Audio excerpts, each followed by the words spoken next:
The coroner would later note the time of death between 4:47 and 5:15 p.m. That's a 28-minute window on a Tuesday afternoon in April in a suburban home in Chandler, Arizona, where a woman named Denise Whitfield had been standing in her kitchen not 40 minutes earlier, holding a gift bag and laughing at something her sister had said. By 5 o'clock that same day, Denise Whitfield was on the floor of her own living room, and the woman who left the baby shower early was the only person who had both the motive and the opportunity.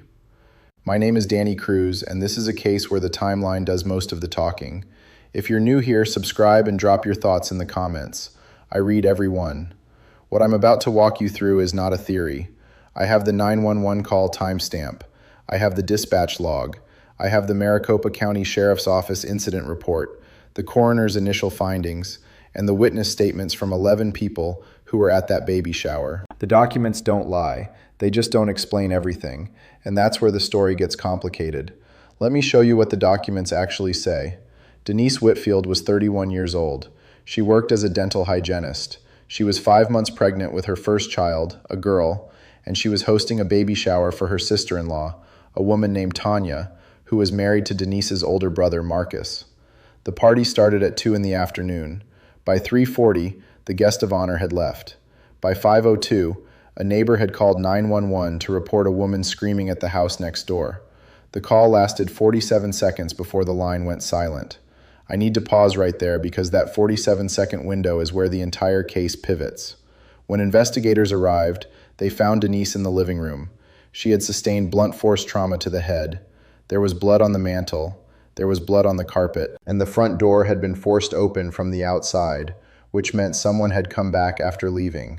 Let me go back to the beginning because this case is best understood when you build it from the ground up. The Whitfield home on West Wildwood Drive had been hosting family gatherings for years. Denise and her husband, Robert, had bought the house in 2019. It was a modest single story with a red tile roof and a front yard that Denise kept immaculate. She was that kind of person, organized, thoughtful, the one who remembered everyone's dietary restrictions and called you the day after your birthday to say the gift had arrived. Tanya, her sister-in-law, had been close with Denise for almost a decade. They weren't blood relatives, but they had that other kind of closeness, the one you build over shared holidays and late-night phone calls, and the kind of trust that only happens when families get tangled together in the right ways. Tanya was 28. She worked as a paralegal at a law firm in Mesa. She had married Marcus Whitfield 3 years earlier, and Denise had helped plan the wedding. That context matters because what happened at the baby shower didn't happen between strangers. It happened between people who knew each other deeply, and that makes everything that follows worse. The shower had 12 guests. Most of them were Tanya's friends from work, along with a few cousins on the Whitfield side. Denise's mother was there, 2 of Tanya's aunts from the Phoenix area. The atmosphere was described in witness statements as warm, relaxed, the kind of afternoon where people were drinking lemonade and assembling diapers and taking photos with a disposable camera because Tanya liked the aesthetic of it. One of the witnesses, a woman named Patricia Solis, told investigators that Denise had been in great spirits all afternoon. She was glowing physically. She was showing off the nursery to anyone who wanted to see it. She had painted the walls herself, a soft yellow, and she had installed a ceiling fan that played white noise because she'd read that newborns responded better to ambient sound than silence.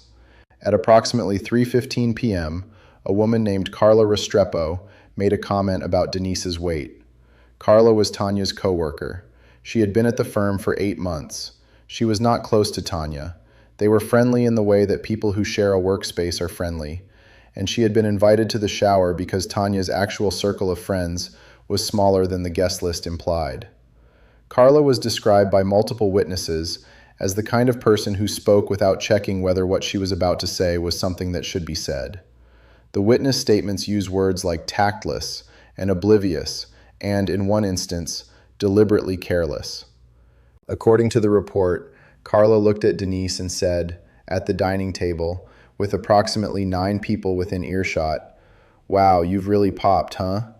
Are you sure there's only one in there? You look like you're carrying twins." The room went quiet. Patricia Solis said she felt her stomach tighten immediately, because she knew. She knew that Denise had been sensitive about her body throughout the pregnancy.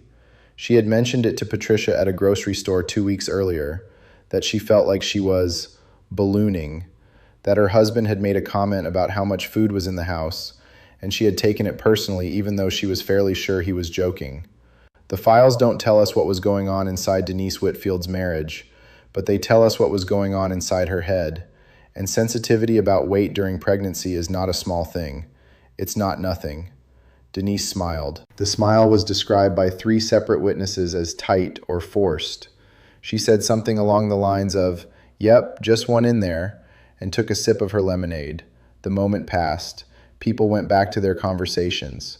But Patricia Solis said she noticed that Denise stepped away from the table shortly after and went into the kitchen, and when she came back, her eyes were red.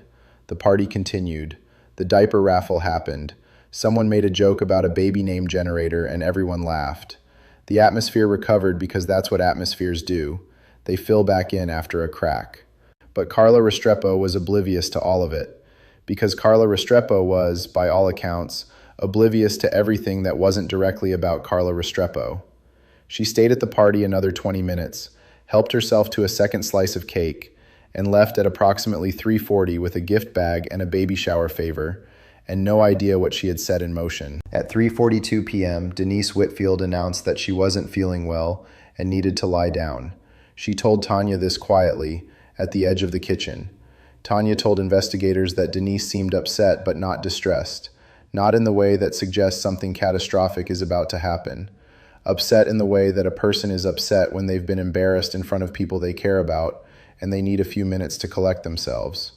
Tanya said she told Denise to rest, that she'd handle the rest of the party, and that they would talk later. Denise went toward the back of the house. The guest room where she lay down faces the backyard. Through the window, you can see the neighbor's pool. At 3:51, Tanya's phone buzzed. A text from Denise. "I'm going to drive into town for a bit. Need air. We'll be back before the party ends." Tanya replied, "Okay, be safe." That text is in the records. That text is time-stamped, and I want you to hold on to it, because it's the last communication anyone received from Denise Whitfield before she died. Tanya assumed Denise had gone to Target, or to grab a coffee, or to walk around a mall and collect herself. She had done that before, during previous family events. Stepped out for 20 minutes when the noise got to be too much. It was a pattern, not a warning sign. That's what the witnesses said. That was the context. At 4:08 p.m., a neighbor named Gerald Fitch saw Denise's car pull into the driveway next door. His house shares a fence line with the Whitfield property. He was outside getting his mail. He noticed her car because it was back in the driveway unusually fast. She'd only been gone maybe 15 minutes. He told investigators he thought it was strange that she hadn't gotten out of the car right away. She sat there for what he estimated was 45 seconds to a minute. Then she got out and she walked to the front door of her own house. He went back inside. He didn't think much of it. The next timestamp we have is from the 911 call at 5:02 p.m. Let me tell you about those 54 minutes. Investigators found evidence that the front door had been forced open from outside. The lock mechanism had been compromised. Not picked, not unlocked, but forced with enough pressure that the door frame sustained damage. On the front step, they found a partial shoe print in mud. It was a women's size 7, which was also Denise's shoe size. That would matter later. Inside the living room, near the doorway where the blood was most concentrated, they found a brass candle holder, the kind sold at Pier 1 Imports, or at least versions of it, that had been used as the weapon. It weighed approximately 2 pounds, 8 ounces. There were fingerprints on it. They belonged to Denise Whitfield. That part is important, so let me say it again. The fingerprints on the weapon belonged to Denise Whitfield. The scenario investigators reconstructed was this. Someone came back to the house after the shower, forced the front door, and Denise confronted them. During the confrontation, Denise picked up the candle holder and defended herself. The attacker was able to overcome that defense, and the injuries Denise sustained were consistent with a fall. She hit her head on the corner of the fireplace mantel. The coroner noted the blunt force trauma was caused by a low-velocity impact with a rounded object, which matches the geometry of the brass piece. The official ruling was homicide, but the cause of death was blunt force trauma, complicated by the fall that followed. There was no sign of forced entry from the inside. That means the door was locked when Denise was inside. Someone came back and broke it open. Now, here's the part of this case that makes my jaw tighten every time I read through the file. The Maricopa County Sheriff's Office initially pursued Carla Restrepo as a person of interest, not a suspect. The report is careful about that word, but a person of interest because she had made the comment about Denise's weight, and because she had left the party shortly before Denise left, and because her timeline placed her in the vicinity of Chandler between 3:40 and 5. But Carla Restrepo had an alibi. She was at a Starbucks in Gilbert with a friend, and her credit card receipt time-stamped a purchase at 4:16 p.m. She was 40 minutes away by car. She could not have been at the Whitfield house at 5:02. So who came back? Let me go back to the text message. I'm going to drive into town for a bit. Need air. She told Tanya she'd be back before the party ended. But Gerald Fitch, the neighbor, saw her pull into her own driveway at 4:08. She wasn't driving into town. She was going somewhere specific, close enough to be back in under 20 minutes, and then she came back home. Investigators interviewed Marcus Whitfield, Denise's brother.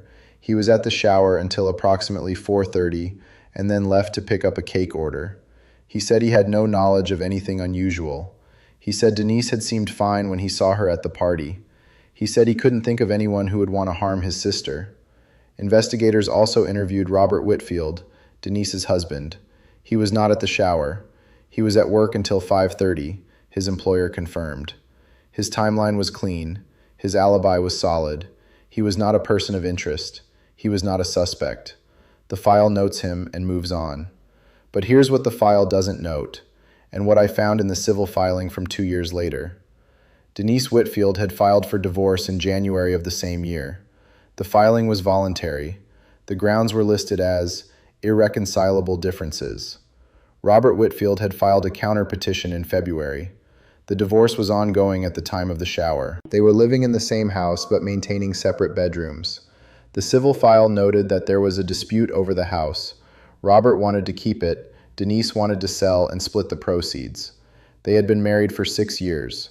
There was no mention of domestic violence in the divorce filings, no protective orders, no police calls to the address. But a marriage that ends while a pregnancy begins is a specific kind of pressure, and people respond to pressure in ways that don't always show up in police reports. Now let me talk about the detail that anchors this whole case for me. The shoe print on the front step was a women's size 7. Denise wore a size 7. But the shoe print had a pattern that forensics matched to a specific brand, Skechers, Performance Bobs. And when investigators checked Denise's shoe collection, they found she owned 2 pairs of Skechers, neither of which matched the outsole pattern of the print on the step. The shoes that left that print were never found. They were not in the house. They were not in her car. They were not recovered at any point during the investigation. Someone wore shoes that didn't belong to Denise Whitfield and stood on her front step.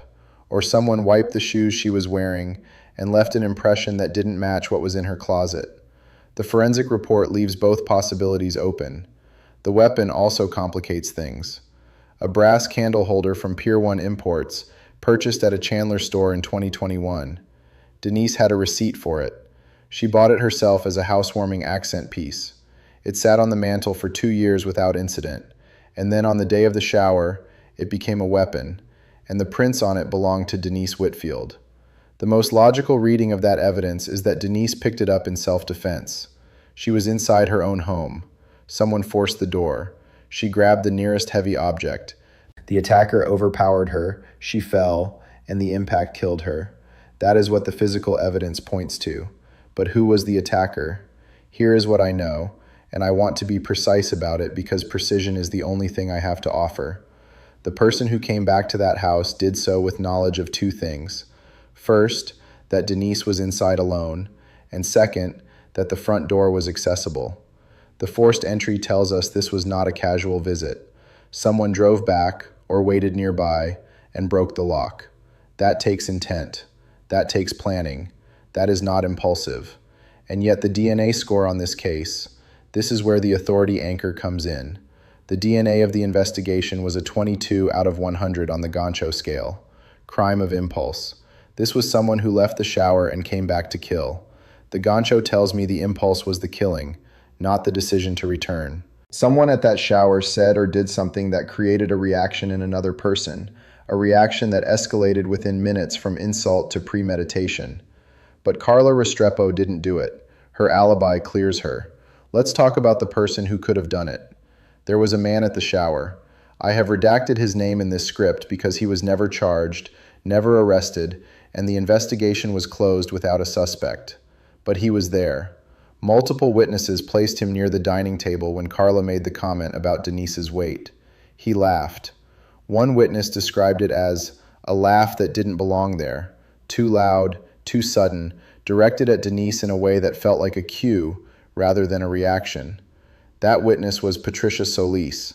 That witness is the one I trust most in this file. The man's name is in the police report.